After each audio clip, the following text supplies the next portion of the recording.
I am a gravedigger. I do not rob graves.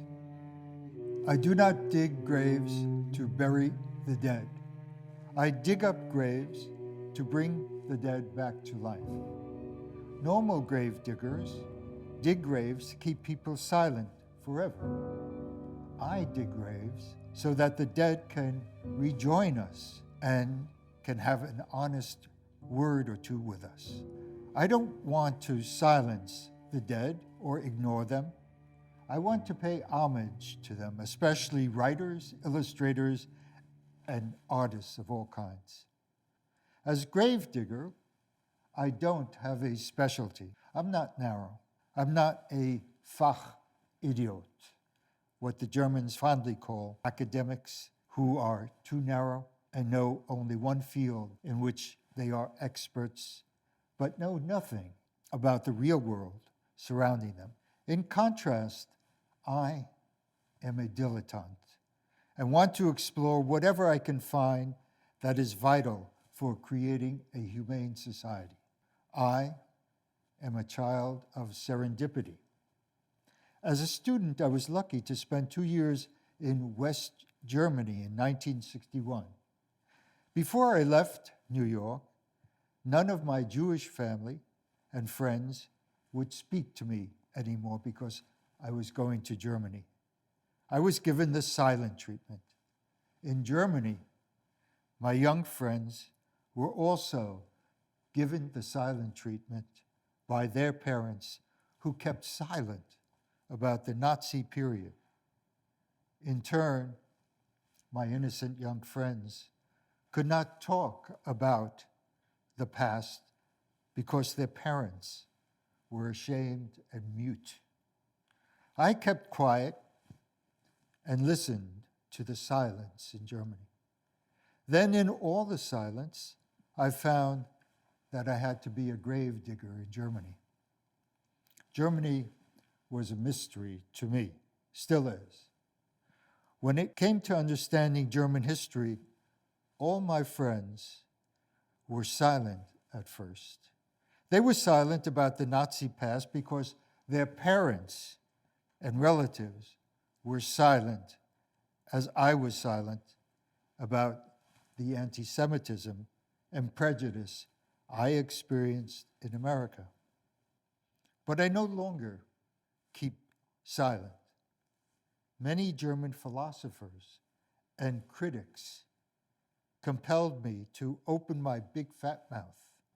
Ernst Bloch, Herbert Marcuse, Theodor Adorno, Hans Mayer, Max Horkheimer, and Erich Fromm, what some people call the Frankfurt School of Critical Theory. They also opened my eyes to the dark, debilitating forces in the world. They were all German Jews who fled the Nazis during the 1930s and dedicated themselves to studying and confronting the causes and effects of ignorance and fascism. I was never the same after Germany. I'm never the same. Like one of my heroes, Ernst Bloch, the pugnacious philosopher of hope, I read everything and write on everything. Comics, children's books, newspapers, journals, novels, plays, poetry, sports, dog books, you name it. I am a flea market junkie. I'm also addicted to old books and antiquarian bookstores. Walter Benjamin, a very overrated German writer of the Frankfurt School, once wrote an essay about collecting books. It was actually rather stupid because as a collector of children's books, he did not understand what it meant to be a gravedigger. Nor did I really until recently.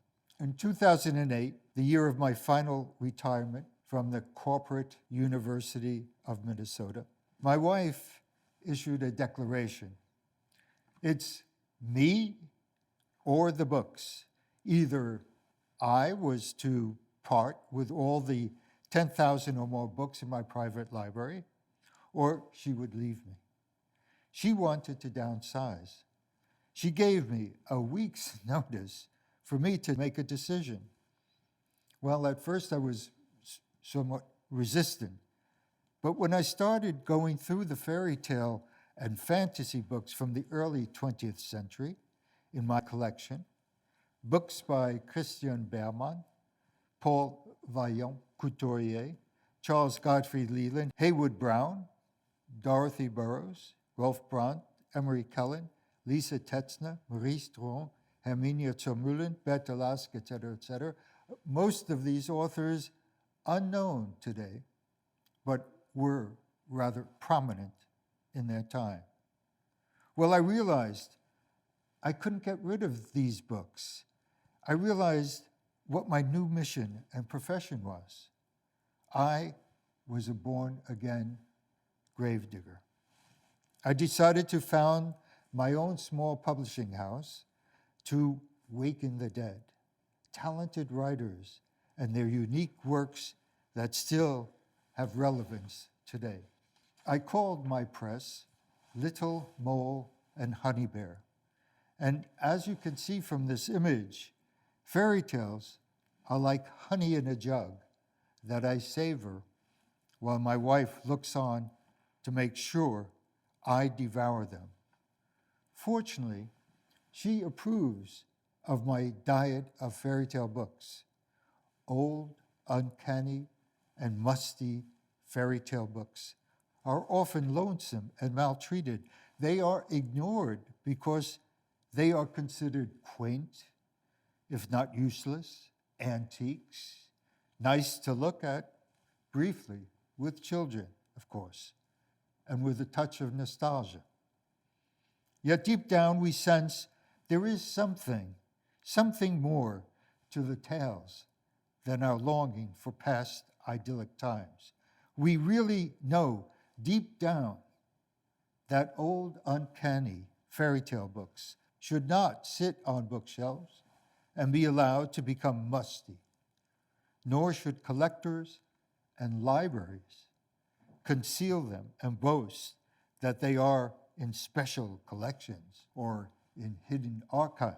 The dazzling and unfathomable wonder tales want to breathe hope through words and images that wishes and daydreams can actually be realized. We can allow them to do this if we learn to think out of the box. Then we arrive. We arrive in alternative worlds where social justice dominates and dictators are extinguished. It is in the forests of alternative worlds that we are free to determine our own destinies.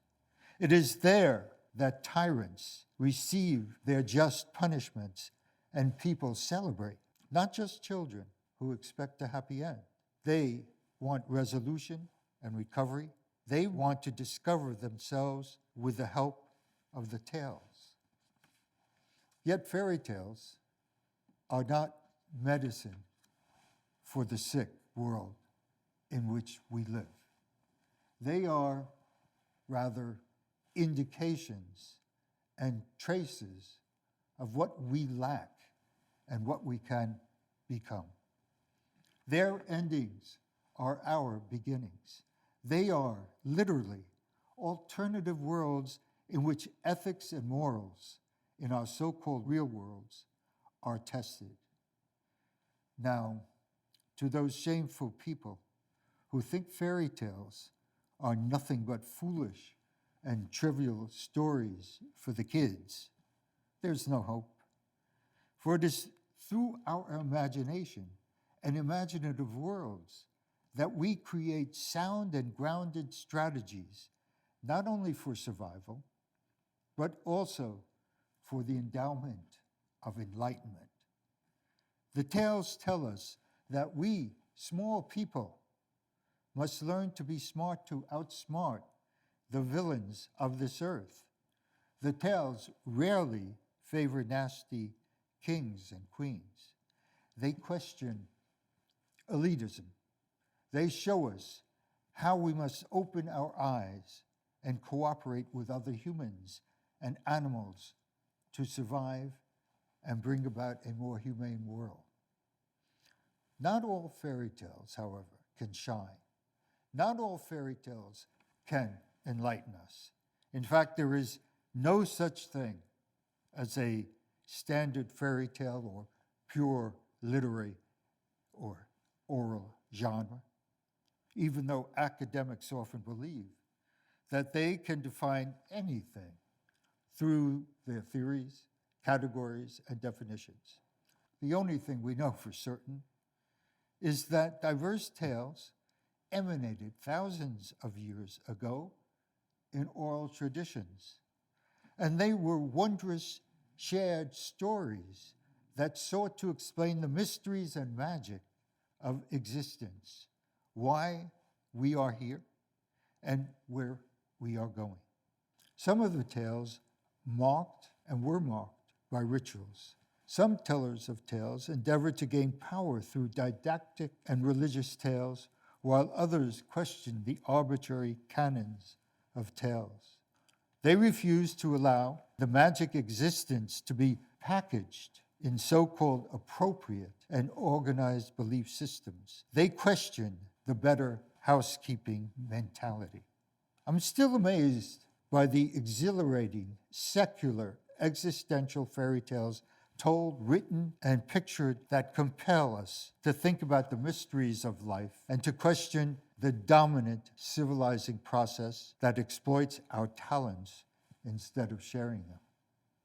I do not want to exaggerate the importance of fairy tales, nor do I think that they are all relevant or informative. Given the universal commodification of culture, it is a miracle that meaningful fairy tales still exist. What I do believe is that numerous writers, illustrators, translators, and collectors of fairy tales from the past 2 centuries have not been given their due.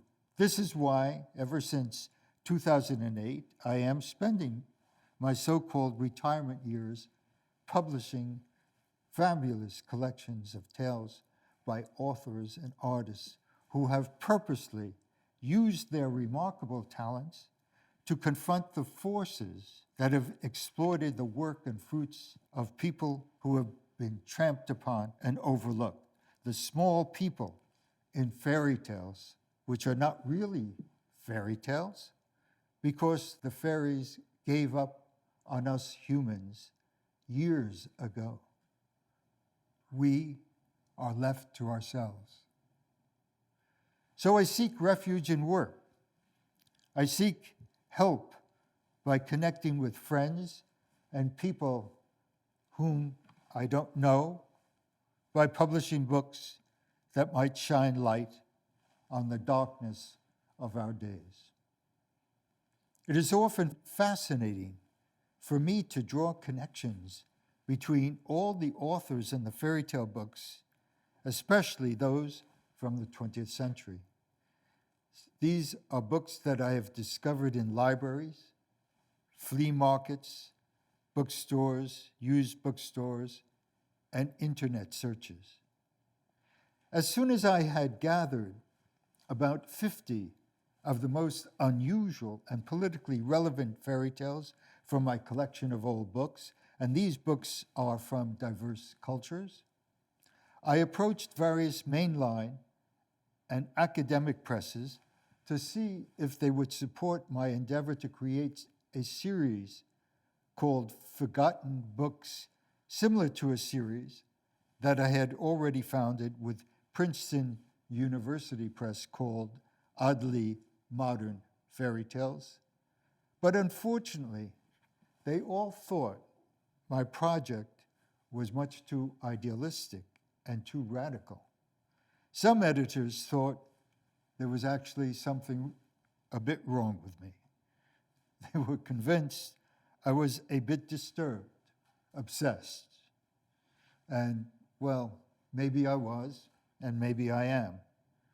But there was a reason for this, so let me tell you a story.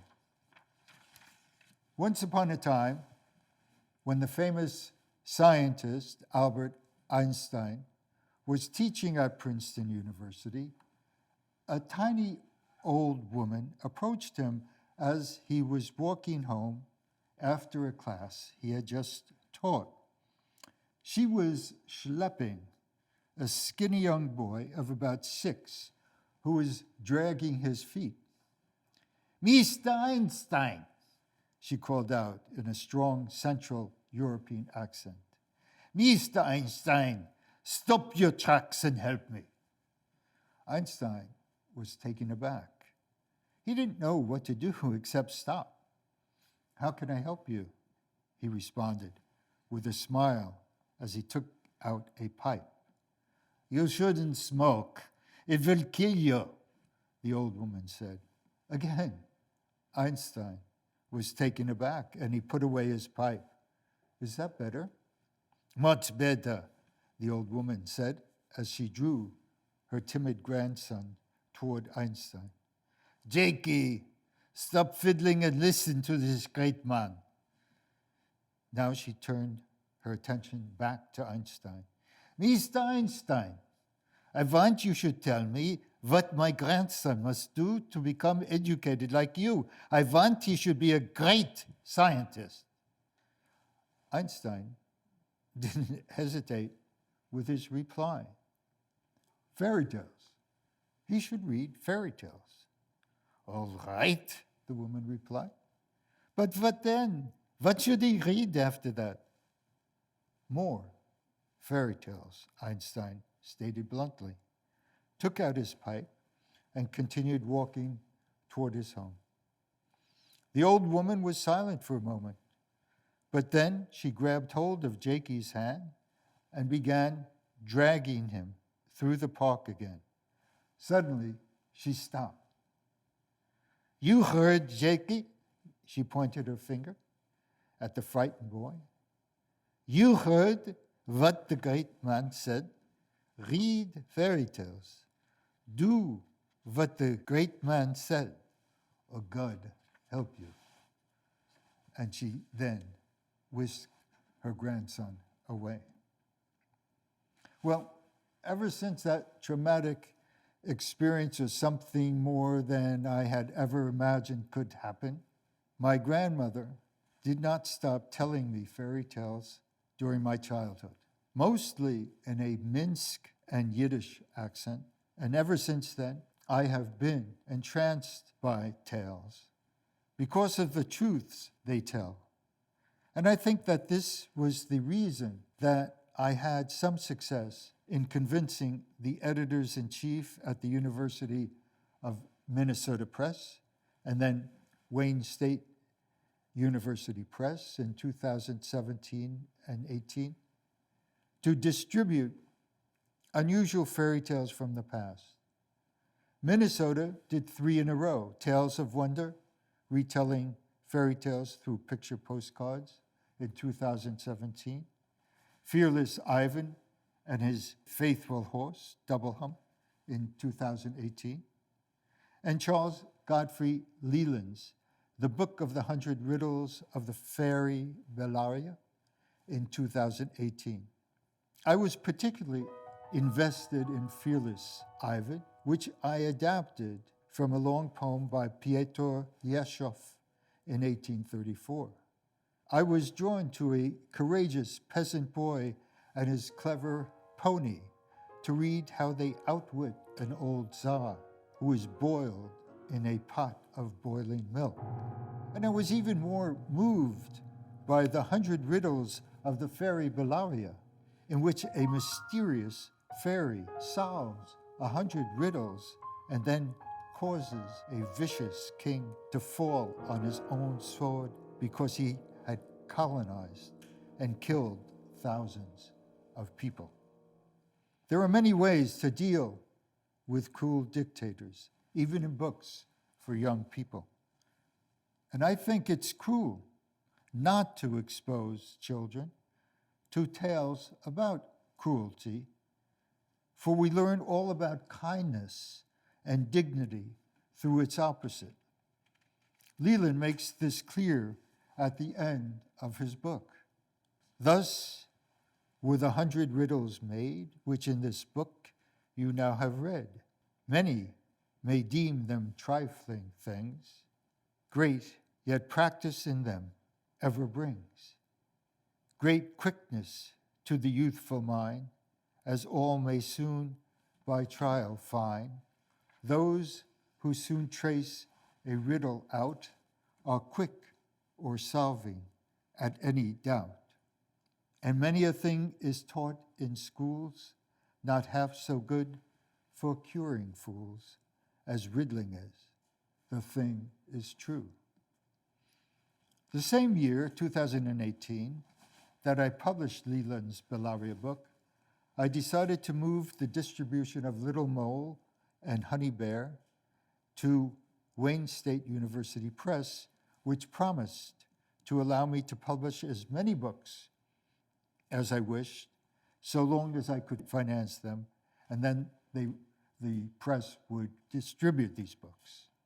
And indeed, I had two fascinating books ready for publication in 2019 and 2020. Christian Beermann's The Giant Owl and Tiny Tim, Der Riese Owl und das Hanesle, and Paul Vaillant-Couturier's Johnny Breadless, a pacifist fairy tale, Jean Sans Pain. Both of these books were published right after World War I and deal with young boys who lose their parents and must learn how to survive by themselves. In Johnny Breadless, a large magical rabbit has compassion for the orphan boy and uses his huge ears as propellers to form an airplane with pheasants and to fly to different places during World War I. At each stop, a factory where workers are worked to the bone, a luxurious dinner for wealthy people, and the war front with soldiers killing each other. The rabbit helps educate Johnny about the causes of all wars so that he can combat inequality and injustice. The provocative illustrations by the gifted surrealist painter Jean Loca compel readers, I think, to contemplate the devastation of war. Later, in 1933, Vaillant-Couturier, one of the founders of the French Communist Party, who is today not very well known, he wrote a book with the title Le malheur d'être jeune, the misfortune of being young, in which he stated, and I'm quoting from his book, before the war, to be young meant to have a full life ahead of oneself.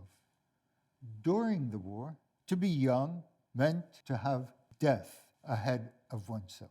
Today, to be young means to have a miserable life ahead of oneself. Certain older people keep telling the young, you're lucky to be young. Well, not really. To be young today means to have the misfortune of being young. Well, this is horrific. This goes against nature. That's evident. But that's how things are. Why? It is this persistent question, why, that we all ask, not just children, throughout our lives. Why are we here? Why do we live the way we live? Why do people starve? Why can't we change the world for the better? There is also a why question underlining Beermann's The Giant Owl and Tiny Tim, which also has startling images depicting the dilemma of the giant, an orphan boy, and a town called Haida. Once upon a time, that could be any time, a lonely, humongous giant named Owl, and don't ask me why he was named Owl, was so lonely living in solitude on top of a mountain that he decided to seek friendship in a town below. However, once this enormous giant appeared, he horrified the people who closed their doors and basically made it clear to him that he was not wanted. Well, poor Ol, the refugee, the immigrant, who would not harm a flea, left the town in despair. And he spent the night in a wheat field far from the town. In the morning, however, a young boy named Tiny Tim, and don't ask me why he was named Tiny Tim, stood over him and yelled that he was damaging the wheat. Despite the fact that Tiny Tim was only 10 years old, he was fearless and ordered the humongous giant to leave. However, the boy was surprised. Ol begged him to let him stay. He promised he would help in the fields and do any kind of work to keep the farm in shape. Since Tiny Tim had lost his parents and had to look after his younger brother and sister, he accepted. And in the next months, Ol cleaned up the farm and fields and made friends with all the children in the region. Soon, however, the town was attacked by 3 nasty troublemakers from the underworld. And the townspeople, despite their fear of Ol, had to turn to him and Tiny Tim for help.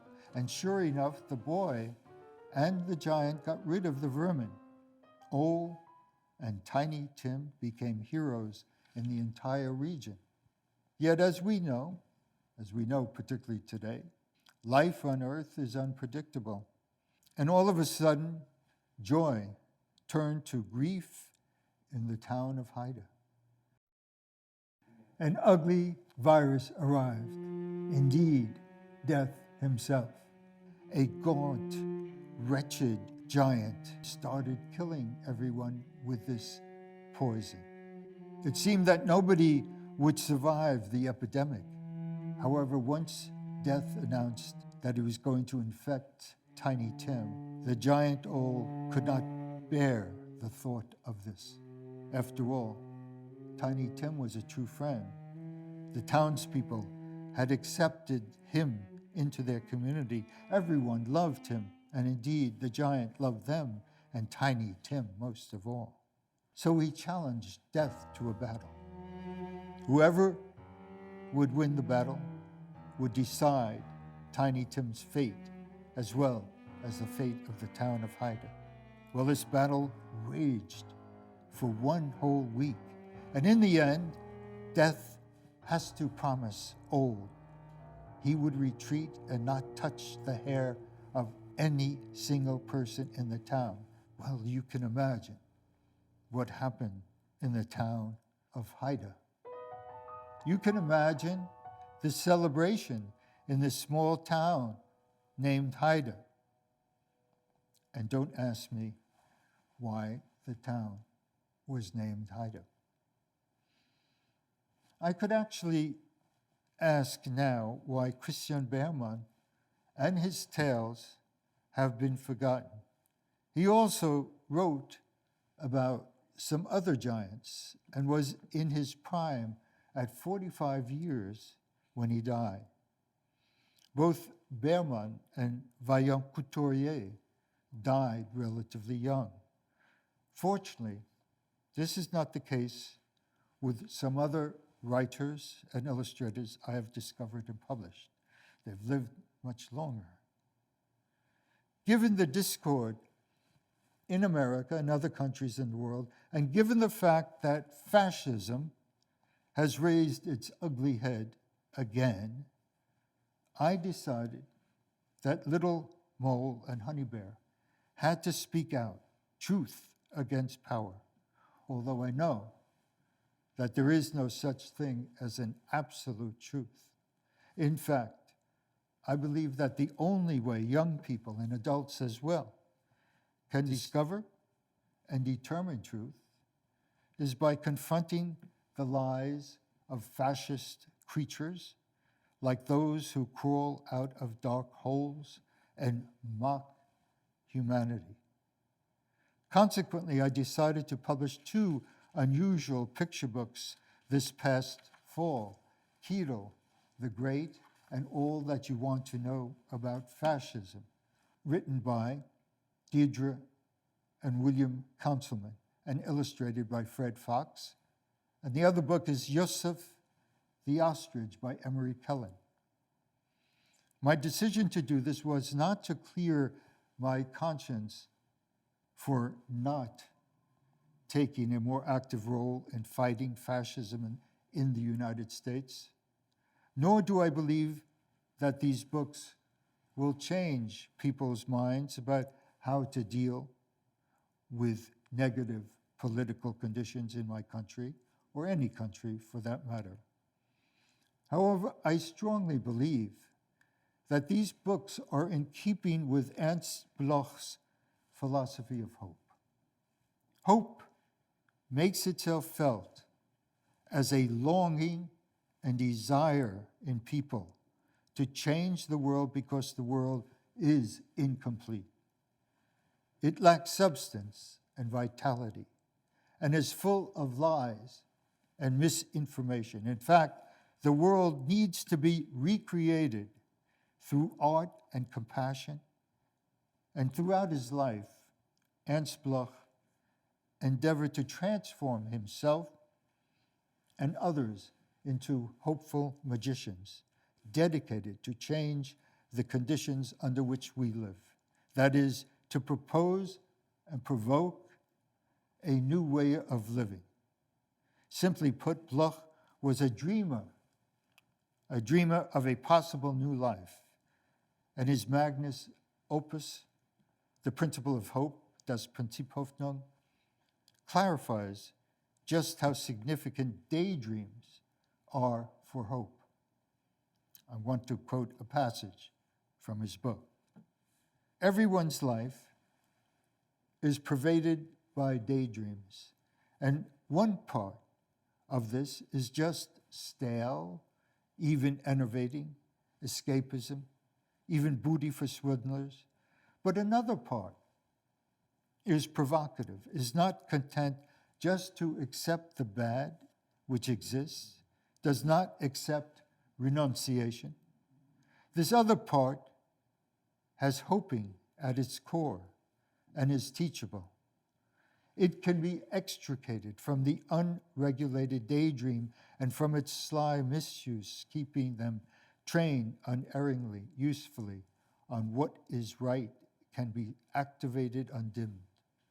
Nobody has ever lived without daydreams, but it is a question of knowing them deeper and deeper, and in this way, keeping them trained unerringly, usefully, on what is right. Let the daydreams grow really fuller, that is clearer, less random, more familiar, more clearly understood, and more mediated with the course of things, so that the wheat which is trying to ripen can be encouraged to grow and be harvested. Bloch's mission in life was to teach and realize hope, to be a practitioner of hope. And there was not a single genre of art analyzed by him that did not provide hope for people. In short, the publication of my recent books, such as The Magical Fairy Tales of Charles Godfrey Leland, stories he collected from witches, Roma, and indigenous people, and the books to come, can be considered gestures of hope that through the revival of old fairy tale books, born out of struggle, I can make some sort of contribution to build a world filled with compassion and social justice. Certainly, that is the message in Yusuf the Ostrich.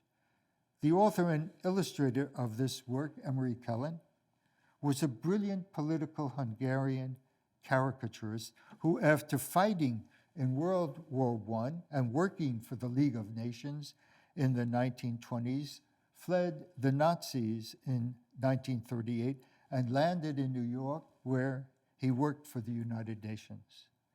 At the same time, he wrote and illustrated a few children's books with a wry humor, an acute sense of the absurd. Yusuf the ostrich is born during World War II in Northern Africa, and once he discovers that he has a great talent as the fastest runner in the region, he works for the Allied forces to defeat the Nazis.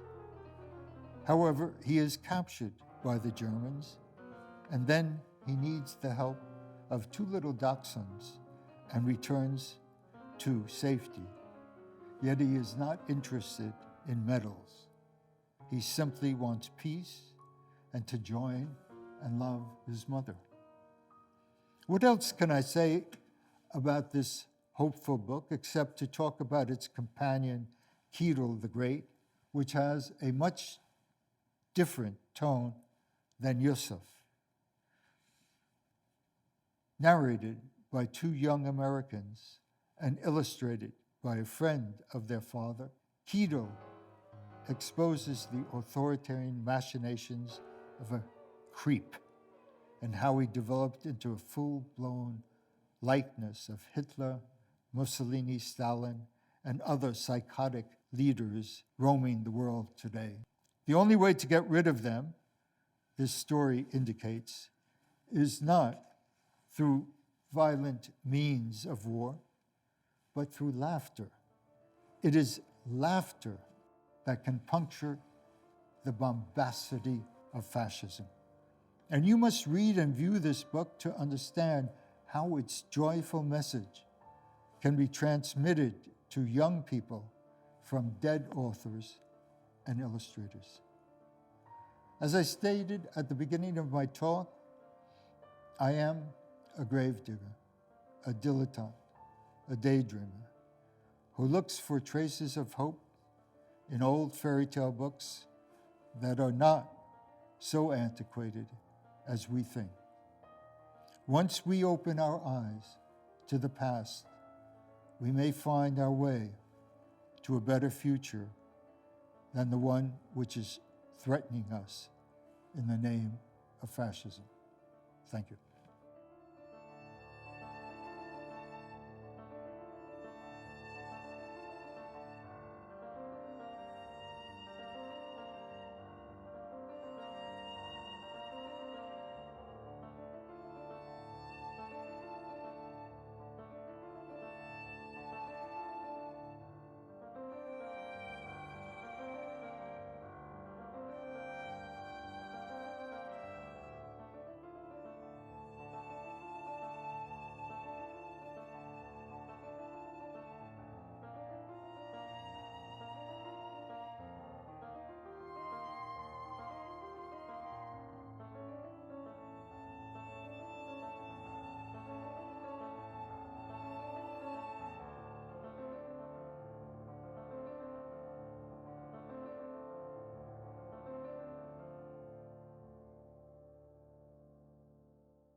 Thanks very much for watching our film. We will be back in 5 minutes for a Q&A, a live Q&A with Professor Jack Zipes. Welcome to Miss Laney's Productions, Resurrecting Dead Fairy Tales, an online lecture and Q&A with renowned fairy tale and folklorist Jack Zipes. Before we begin the Q&A, let us take a moment to please acknowledge where we are. Miscellaneous Productions is presenting this event today on the ancestral, traditional, and unceded, that means stolen, territories of the Squamish, Musqueam, and Tsleil-Waututh peoples. It is an honor to present children's literature, rigorous and informed dialogue, theater, dance, music, and performance art on their lands and the lands of their ancestors. Their cultures have left a lasting legacy for us to learn from and to cherish. We work and live on unceded, stolen Coast Salish territories. We endeavor to honor the land and its treaties by strengthening our relationship and responsibility to Coast Salish people and all Indigenous people across Turtle Island. The presence of settlers, non-Indigenous peoples who live on stolen and unceded lands is not neutral. It has continues to have devastating impacts on the many aspects of life, art, and culture for Indigenous people. Settler colonialism has suppressed and harmed Coast Salish people, whether they be land-based or of the sea and sky. We hold this understanding in our interactions and engagements in this land and its people. Those of us who are settlers need to recognize that our knowledge and way of doing things may not be a priority as we work towards equality for everyone in the region. Because we are gathering in a digital space, we would like to encourage and invite everyone to take a moment and reflect upon the land you are on and your relationship to it and how it looks as you acknowledge your ancestry. We would like to humbly thank and honor Coast Salish people for stewarding the land we occupy, which has been territory, land, sea, and sky from which our artistic community has grown.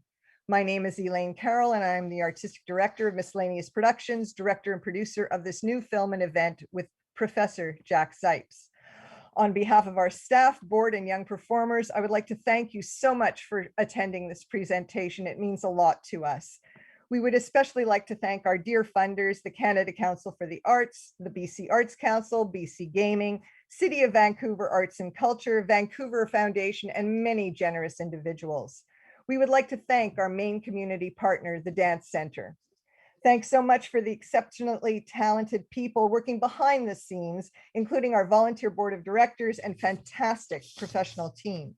At Miscellaneous Productions, we believe all youth have a right to the highest quality, comprehensive professional training in the performing arts, regardless of cultural background, income level, or experience. And now I would like to introduce our community support worker, Alex Denard, who will present our group agreement for the evening. Thank you so much, Elaine. We ask that all of you participating in today's event respect our anti-harassment policy. We request that all attendees refrain from harassment of any sort, including, but not limited to, visuals or images of any kind, language, comments, or questions that are of a racist, homophobic, sexist, sexual, or threatening nature. This includes actions that disrupt or interfere in any way with other attendees or presenters' ability to participate. We do not tolerate harassment of any kind and will immediately disconnect and block any offenders from the event.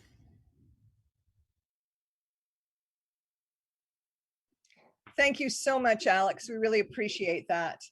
I would like to introduce the great Jack Zipes right now. He is a professor emeritus of German cultural studies, critical theory, and comparative literature, and is the translator of two major editions of the Tales of the Brothers Grimm. His work focuses on the evolution of fairy tales and their social and political role in the civilizing process. With arguments based on the Frankfurt School, and more recently, theories of cultural revolution, he maintains that fairy tales serve a meaningful social function, not just for compensation, but for revelation. The worlds projected by the best of our fairy tale reveal the gaps between truth and falsehood in our immediate society. Zipes founded his own publishing house, Little Mole and Honey Bear, to bring back in print works from the 1920s to the 1950s that have been neglected in favor of flashier commercial projects, breathing life into older fairy tales that deliver messages important to these very complicated fascistic times that we live in. In addition to his deep knowledge of fairy tales and folklore, Professor Zipes will bring to his work with Miscellaneous Productions an internationally recognized co-creator of Neighborhood Bridges, a community-engaged theater program that uses storytelling and theater to help children develop their critical and storytelling skills. And now I'd like to turn it over to Jack Zipes. How you doing tonight, Jack? I'm doing fine. Thank you very much. Thank you for the wonderful introduction. You're welcome. We're going to begin with questions very soon. And here's the first one. I'm just getting into the study of folklore and fairy tales. There is such a wealth of resources. Where do you recommend that I start? what advice would you give to scholars who are studying folklore and fairy tales? Uh, the first step that I would take would be to inquire where folklore is being taught at either high schools or universities. And I would also suggest that you get into touch with certain groups, folklore societies in most states have these folklore societies, and that's the first step that I would take. And then, of course, when you get to uh, attend the university, I certainly would try to find out a university that has a good folklore program. Thanks, Jack. Um, the next question is, as a mother of young children, what fairy tales would you recommend exposing them to? I find the originals to be very dark, which is fine for me, but I'm curious about what you think about books and literature for younger children. Oh, I really don't think you should be afraid to expose your children or child to any of the tales. They're all, whether they end darkly or have terrible conflicts in them. I think that the only way that a child will learn about kindness, generosity, compassion is if they learn how evil the world can be. Thanks, Jack. Beautiful answer. How can we make the people who think fairy tales are foolish come to the realization that fairy tales are actually expose what we are and what we can become? uh, I'm not too sure we can do that. If people have a particular, say, prejudice against fairy tales or think that they are lightweight and so on and so forth, then it's very difficult to change their taste or their attitudes toward fairy tales. Uh, However, that being said, the more sophisticated, unusual, out of the box fairy tale films, operas, musicals, books, stories, and so on, I think would be the first step that that person should take in order to understand how significant fairy tales are today. Thanks, Jack. That's a beautiful answer. We have another question here. Has there ever been a time when you had to find your way back to fairy tales? And if you did, which stories were gateways back to wonder and reading wonder tales for you? I really have never had that problem. I think that ever since I was a child, I was open to all kinds of fairy tales. So I've never, I would say that fairy tales have really provided me with a hope that we can deal with abominable kings and queens and witches. And, uh, it's, we have that problem in reality. We've had an abominable president in the United States. And my only hope was that we could get rid of him, and we have. I have another question here for you, Jack.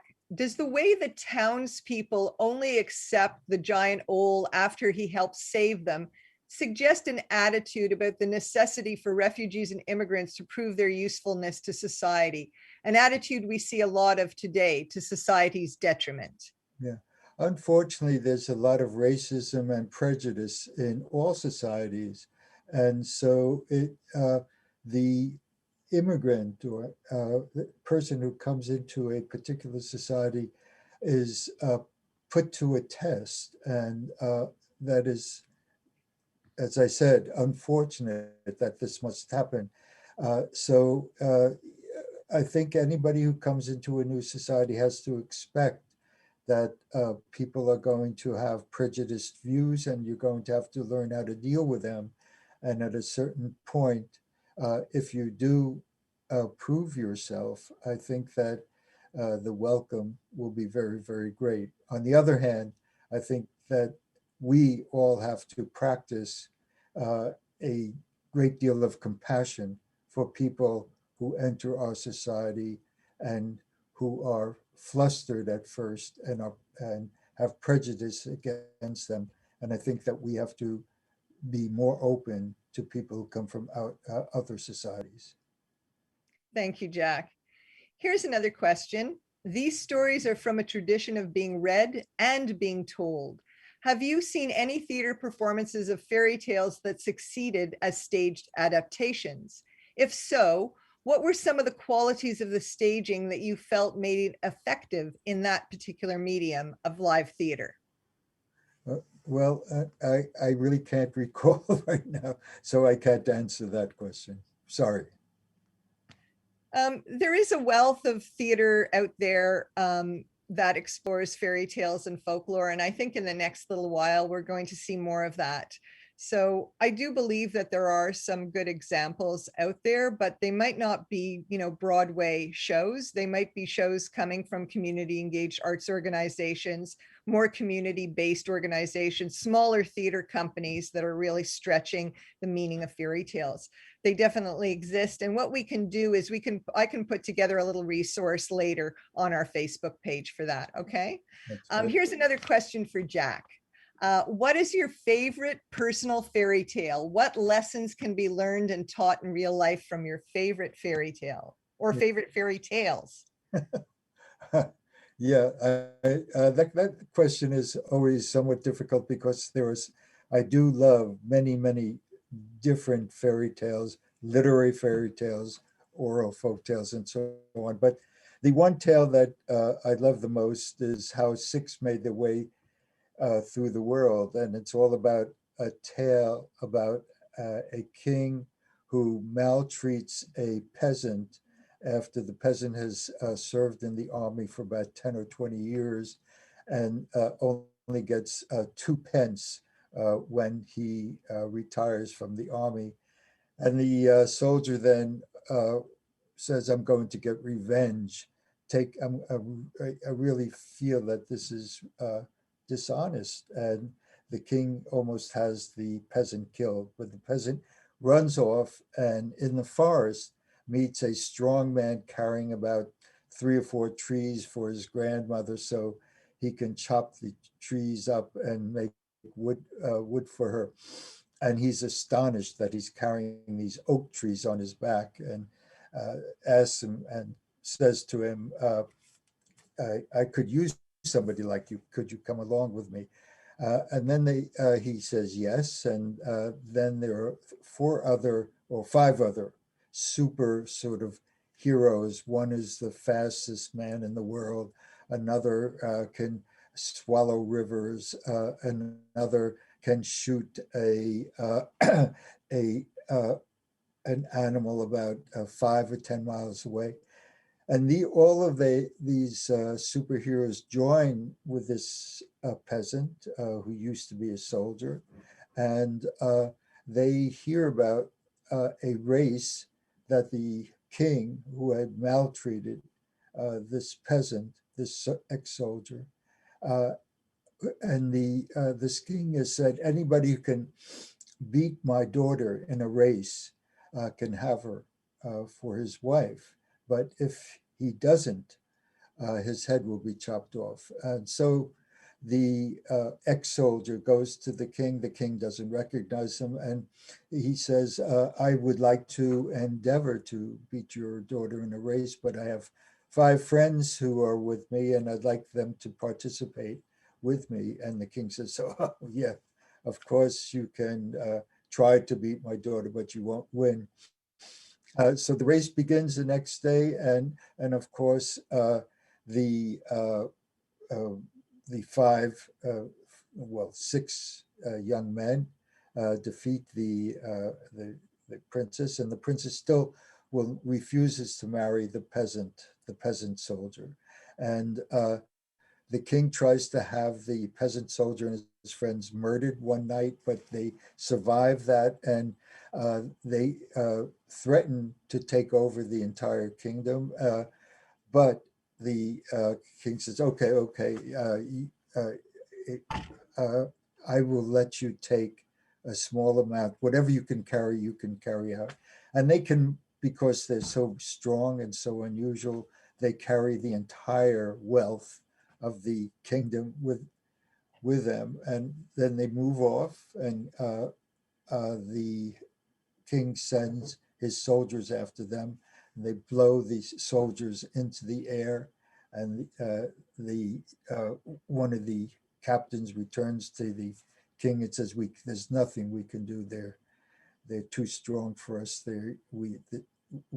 We've tried everything, and we'll die if we try anything more. And off the six go, and they share all their wealth with one another and all their relatives. And I love that tale because it's a rebellion against the way we actually treat soldiers today. They are generally from the lower classes. They are generally maltreated. They're generally exploited. And it's the friendship. The soldiers, ex-soldiers, come to a realization that there should be no kings in the world, and we should be able to share everything that we do together. It's my interpretation, of course, which I just told you orally, but it's a tale that's widespread throughout the world because the conditions throughout the world are very similar. Thanks, Jack. Here's a question. There's a couple of questions coming up that talk about old and new, and I'll give you the first question. How do you feel about podcasts reviving the old tradition of old and sometimes lost fairy tales?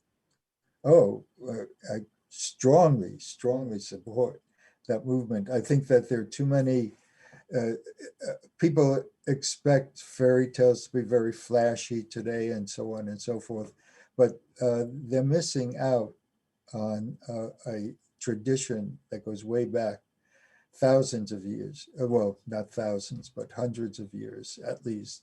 And these tales that from the past are extremely interesting and still are relevant for today's world. Thank you. Great answer. And that's been, I can see already some podcasters just cheering you on here. So that's fantastic. What do you think about the revival, retelling, rewriting of fairy tales versus the creation of completely new fairy tales? Is one more important than the other when you talk about fairy tales today? No, I think they're related. I think that the revival, and I have nothing against new fairy tales and this type of revival is a way that we can continue the traditions that are very significant in most countries. And so the more that we have both at the same time, a revival and new tales coming into being due to the revival, I think it's wonderful to hear sort of a renaissance of storytelling in the world. And I think a lot of that comes due to the fact that there has been a lack of communication, a lack of sharing wonderful stories that we should all know from different cultures. Thanks, Jack. Here's another question. Aside from reading the fairy tales themselves, and aside from reading the work of Jack Zipes, are there any other scholars, academics, or philosophers you would recommend for interested readers? I think whoever asked that question should send me an email. There are tons of really good scholars, particularly young scholars who are entering into the field. They're superb and they have unique approaches to the tales. The one thing that I would stress is that the scholars who are writing about fairy tales today are strongly interested in feminism, strongly interested in causes of racism, strongly interested in causes of war, very, very interested in environment and animals.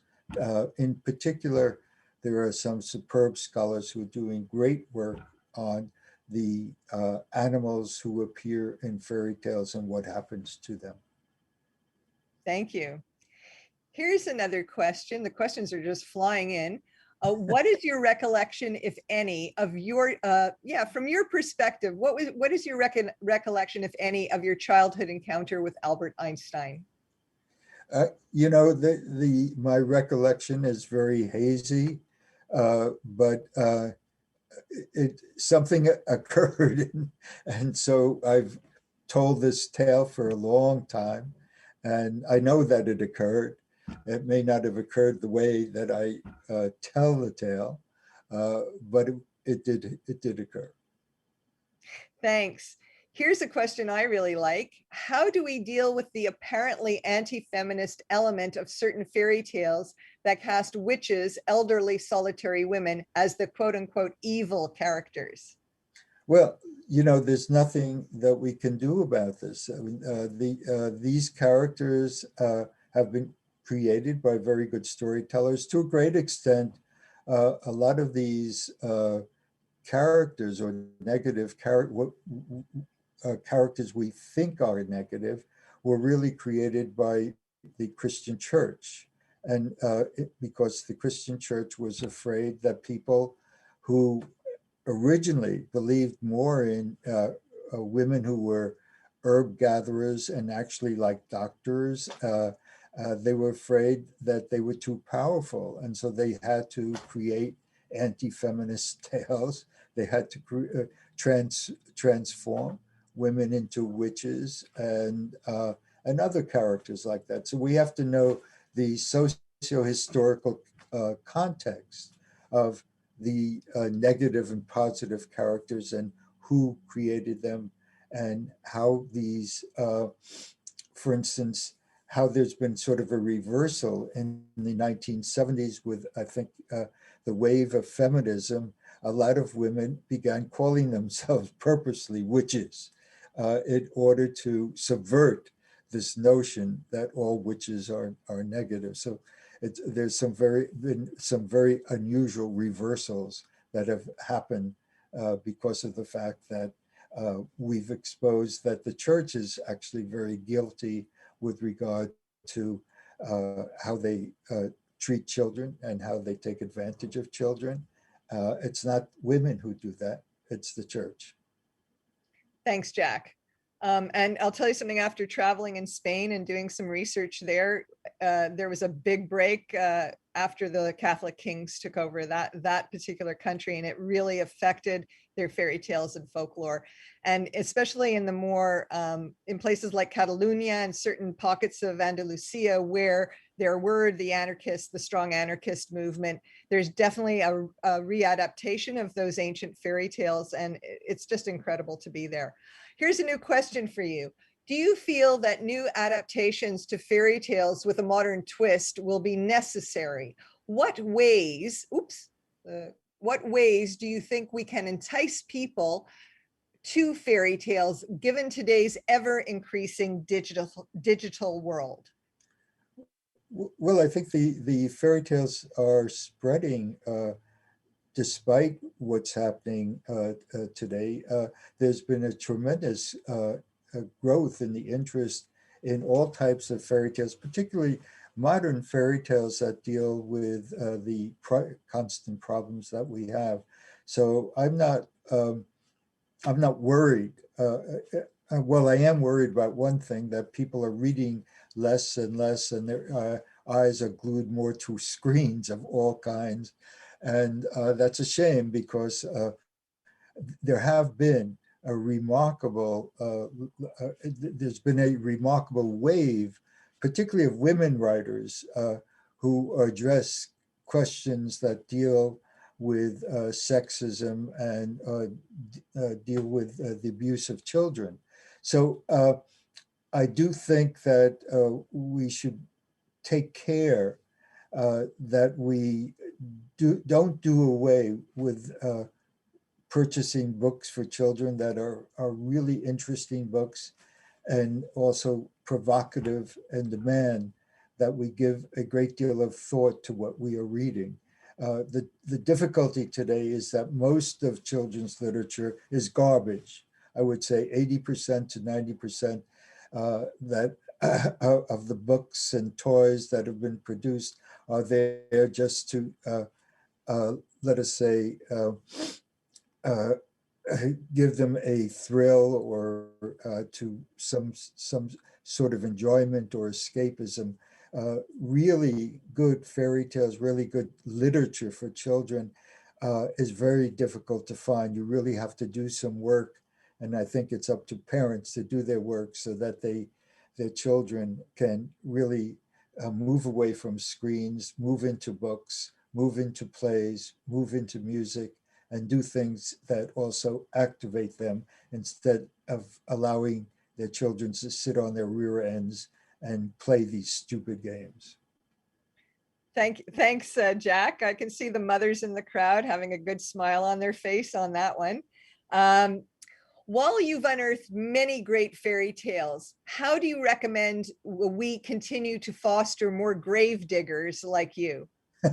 I think there are other grave diggers out there. Maybe I should form a grave digger society. I think that's what I should be doing. And maybe through the books that I'll be publishing, maybe that will happen. I'm not too sure. Thanks, Jack. Here's another question. Talking about being young, it seems that youth are in a dire predicament. Do you acknowledge the darkness that will eventually lead to hope? How do fairy tales fit into that process? That's an excellent question. Yeah, yeah, yeah. There's no doubt that we're living in a dark period, really dark period. I mean, there is no more democracy in the United States. It's a type of oligarchy. And I think the first step that we have to do uh, as educators or just as adults is to recognize all the mistakes that have recently been made in the past 4 years or longer, and to prevent the types of, I would say, uh, types of actions, types of behavior that I would call fascist or soft fascism, because unless we begin to recognize that equality and fairness and justice does not exist, and that we must create new forms that allow justice and equality and all forms of sharing to develop so that there are no homeless people, there are no people who have been abused, and or no people who are sitting on borders dying and being separated from families. So there's a lot of work that we have to do. And to a great extent, fairy tales or good fairy tales, what I call good fairy tales, really enable us to have the hope that we can accomplish a lot of the things that I think we should be doing. Thank you, Jack. Here's another question. Is one of your hopes to encourage emerging and new writers and illustrators of children's books to explore issues of fascism, totalitarianism, and bullying on an international level? Yes, that's one of my hopes. There are wonderful, wonderful artists out there, painters, um, artists of different kinds, theater people, singers, you name it. Uh, the question is, how do we support these people? Most of these people are having difficulty earning a living. And so we have to find those people in the arts who really want to want to dedicate themselves to enabling children to grow and to live lives of their own choices. This is our task. Our task is not to have a society in which, as I mentioned in my talk, where to be young today, uh, to be young today is dangerous. To be young today means watching out, to live with anxiety. This is not what youth should be about. And this is all that youth is mainly about all over the world. Thank you. That's a great answer. And yes, we have, even before the pandemic, we have noticed that the anxiety levels of children and youth have risen to just disproportionate levels. And for teachers, frontline workers, youth workers, child and youth and family workers, it's been a very, very difficult time during the pandemic because the anxiety levels of all of us are very high, but they're particularly high in children and youth. So thank you for that answer. I just want to go back here. There's a question. What do you think should be a canon, a good canon for children's literature? What should that be composed of? Can you give us an example of 3 good books? Again, that's a question that whoever wrote that question should contact me, and I'd be glad to send a list and so on. I don't believe in canons. I think that the slightest tale can be maybe 2 or 3 lines long, or it might be a book, or there were many, as I said, amazing amount of gifted writers, and there were very good anthologies out there. And I can definitely give advice and suggest that this person try to obtain this or that anthology. But there's enough material out there that one can form one's own sort of curriculum. In the work that I've done in schools in the United States, we've always tried to establish a type of curriculum that is related to the lives that that the young people lead. So in other words, we don't want to impose a canon on a particular group of people or children. We want that so-called canon or collection of tales to come from them, and so that we can then work with those tales. Thanks, Jack. Here's a new question. What do you think about the happily ever after at the end of fairy tales? Is a version of our modern positive resolution to a conflict, or is it more, perhaps hope? The end of all tales, of happily ending tales, we know is just the beginning of something new. In other words, we really should realize as much as possible, because not all tales end that way, by the way. But when they do end that way, and there's a marriage of some kind, that's when the trouble begins, so to speak. Because so that the happy ending with a wedding is really not an ending. It's a beginning of how do you relate to one another? What has happened? Who do you really know each other? And so on and so forth. So it's just a tentative ending, I would say. And so one has to be, I think, aware of the fact that nobody lives happily ever after. We live with a lot of problems, a lot of interesting problems, nothing to get upset about, but that's just the way life is. Thanks, Jack. When do stories become fairy tales? How do stories that we tell today traverse to that realm? Sorry.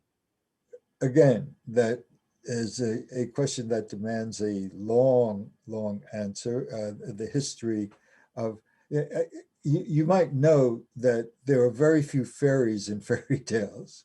And the term developed in the 1690s by a brilliant writer, Madame d'Aulnoy, an aristocratic woman, who gave one of the books the title Conte de Fées, Tale of Fairies, and it caught on. This was in the 1690s, but not all of the tales were filled with these fairies, and it's an interesting to study how and why she invented that term, why a lot of the women decided to call themselves fairies. And again, it's the whole question was a resistance to the church. And because these fairies were more powerful than the Christian God and all the saints and so on and so forth. So it's a very complicated story that I've told in a few of my books. Thanks, Jack. Here's another question. How can we best and most usefully support you and your publishing house, Little Mole and Honey Bear? Oh, I, I think I should have brought a pan with me to catch all the money that I'll need. No, I'm just kidding. I think that I have to fend for myself. I have to find ways to make these books known, these authors, dead authors, and artists. So it's my problem, and I'll try to solve it as best I can. Well, we do know that your books are selling out fast because I know that you had run out of some books as we were preparing to make the film. And then when I tried to order them from independent booksellers, they were all sold out. So I had to unfortunately go to the evil Amazon to order a couple of books that you had run out of and all the independents had run out of. So we do hope that there's some way that you can fund a second run. I have another question here. And it segues from what you've been saying. In the film lecture, you state the fairies gave up on us a long time ago. So can you please elaborate on that? And you also talk about how their endings are our beginnings. Can you talk about that a little bit more? Yes. Well, I have a feeling that we have been blessed with what I call fairies, that we've been blessed by people, unusual, particularly women, uh, and that these women have tried to infuse our lives with a great deal of compassion and understanding for one another, and that they have wanted a world that is much less antagonistic and divided than the world that we have today. And so I think that these fairies have, to a certain extent, given up on us. Otherwise, we wouldn't have had such an abominable president here in the United States like Mr. Trump. Uh, that how can we possibly justify what has happened in the United States, at least, and in other countries in the world in the last 4 or 5 years, and it continues to go on. So the fairies have tried their best to, in I would say, to uh, introduce us to possible ways that we can lead a much fairer life. And so they're frustrated. They've left, and we have to now create our own fairies instead of creating dictators, which we've been doing in the last 20 years or so. Thanks, Jack. Here's one last question, Jack. Do you think further study on fairy tales harms or improves upon the didactic message? Or would you rather fairy tales be consumed as a contemporary culture and each individual take from them what they require? No, I'm very much for the study of fairy tales, and I think that they're much richer and more complex, more varied, diverse than one realizes. And I think that the study of fairy tales is very beneficial uh, to all societies. And I think that we have to get away from the perversion of fairy tales by corporations like the Walt Disney Corporation, which really has destroyed fairy tales uh, more than actually enabling fairy tales from really what I call unique fairy tales from developing.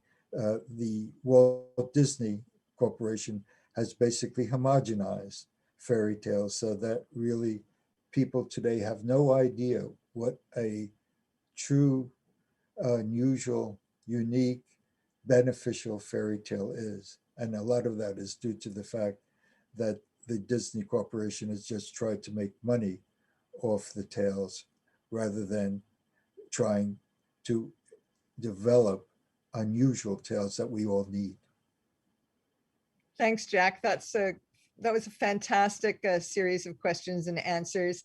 Thank you so much. And thanks so much to our beautiful audience. Thank you so much to Jack. Thank you so much to our fabulous professional team, our board of directors, our funders, and all of our volunteers and the youth we collaborate with from throughout Canada and Europe. I'm going to take just a quick break here while we switch into talking about what's coming up for Miscellaneous Productions. Thank you. Thank you very much for inviting me. Oh, it was an honor, really. We have a full season of digital programming, all arts related, mostly geared to youth and emerging artists, and all free. On February 26th, we will be celebrating our 20th anniversary 20.5. Miscellaneous Productions will present the world premiere of Away with Home, a professionally produced 57-minute video of the live community engaged co-creation performance at the Dance Center in October 2019, and a live Q&A with the fabulous young cast members. In March, we will be launching 2 new excellent online projects for youth and emerging artists: Film for Beginners with Anne-Marie Fleming, and Music 101 with Tanya Aganaba, Robin Lane, and Jaya Story. We will also be launching a fabulous new program in March for youth from age 9 and older, Distance Hats, another series of fun-filled free workshops conducted as part of the creation of Miscellaneous Productions' upcoming theater work Plague, and that will be produced in 2022-2023. The project begins with the distribution of 200 art kits to representative groups throughout British Columbia. Participating youth will engage via Zoom with professional artists to create imaginative big hats, each relating to the youth's interpretation of fairy tales and folklore from their own cultures and from their imaginations. For more information, check out our Facebook page, our Instagram, our Twitter account at Miss Community, our Facebook page you're on right now, and our website, www.miscellaneousproductions.ca. Thank you, Jack. Thank you, professionals. Thank you, lovely audience.